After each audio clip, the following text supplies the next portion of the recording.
JDS ಶಾಸಕರ operation ಮಾಡಿಕೊಂಡು ಅವರನ್ನ ಕಾಂಗ್ರೆಸ್ ಕರ್ಕೊಂಡ್ಬರೋದ್ರ ಬಗ್ಗೆ ಸಿಪಿ ಯೋಗೀಶ್ವರ್ ಪದೇ ಪದೇ ಮಾತಾಡ್ತಿದ್ದಾರೆ. ತಮ್ಮ ಮಾತಿಗೆ ಸಮರ್ಥನೆಯನ್ನು ಕೂಡ ಅವರು ಮಾಡ್ಕೊಳ್ತಾ ಇದ್ದಾರೆ. ಆ ಮಾತುಗಳಿಗೆ ಈಗ ಕಾಂಗ್ರೆಸ್ನ ಹಿರಿಯ ನಾಯಕ ಬಿಕೆ ಹರಿಪ್ರಸಾದ್ ಪ್ರತಿಕ್ರಿಯೆ ಕೊಟ್ಟಿದ್ದಾರೆ. ಜೆಡಿಎಸ್ ಶಾಸಕರನ್ನ ಕರ್ಕೊಂಡು ಬರುವಂತ ದುರ್ಗತಿ ಕಾಂಗ್ರೆಸ್ಗೆ ಬಂದಿಲ್ಲ. ಅವರು ಮಾಡಿರೋ ತಪ್ಪನ್ನೇ ನಾವು ಮಾಡ್ಬಿಟ್ರೆ ಹೆಂಗೆ? ಅವರೇನೋ ತಪ್ಪು ಮಾಡ್ತಾರೆ, ಅದೇ ತಪ್ಪುಗಳನ್ನ ನಾವು ಮತ್ತೆ ಮಾಡಿದ್ರೆ ಅವ್ರಿಗೂ ನಮಗೂ ವ್ಯತ್ಯಾಸ ಏನು? ಆ ಮಹಾನ್ ನಾಯಕರು, ಆ ಬಗ್ಗೆ ಮಹಾನ್ ನಾಯಕರುಗಳು ತೀರ್ಮಾನ ಮಾಡ್ತಾರೆ, ಅದು ನಮಗೆ ಗೊತ್ತಿಲ್ಲ.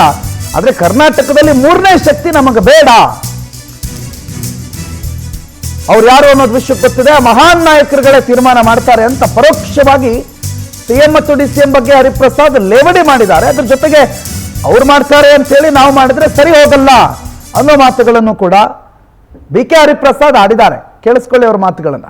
ಅದು ನೀವು ನಮ್ಮ ನಾಯಕರುಗಳಿದ್ದಾರೆ ಗುರು, ಅವ್ರನ್ನ ಮಹಾನ್ ನಾಯಕರು ಅವ್ರನ್ನ ಕೇಳಿದ್ರೆ ಅವ್ರು ಹೇಳ್ತಾರೆ.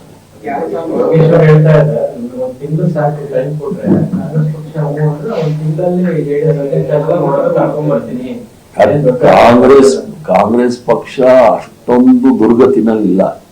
ಬೇರೆಯವ್ರನ್ನೆಲ್ಲ ಕರ್ಕೊಂಡ್ಬಂದು ಮಾಡುವಂಥದ್ದು ಇರೋ ಸ್ಥಿತಿ ಚೆನ್ನಾಗಿದೆ, ಮುಂದೆ ಹೋಗ್ತಾ ಇರಲಿ. ಈಗ ಅವ್ರು ಮಾಡಿರೋ ತಪ್ಪನೆ ನಾವು ಮಾಡಿದ್ರೆ ನಮಗೂ ಅವ್ರಿಗೇನು ವ್ಯತ್ಯಾಸ ಇದೆ? ಪ್ರಜಾಪ್ರಭುತ್ವದಲ್ಲಿ ಗೌರವ ಇಟ್ಕೊಂಡಿರ್ತಕ್ಕಂಥವ್ರು ಯಾವ ಪಕ್ಷದಲ್ಲಿದ್ದಾರೆ ಆ ಪಕ್ಷದಲ್ಲೇ ಹೋರಾಟ ಮಾಡ್ಕೊಂಡು ಬರೋದು ಉತ್ತಮ. ಎಲ್ರಿಗೂ ಗೊತ್ತಿದೆ, ಇಡೀ ಪ್ರಪಂಚಕ್ಕೆ ಗೊತ್ತಿದೆ. ನೀವು ಒಳ್ಳೆ ಹೇಳ್ತೀರ,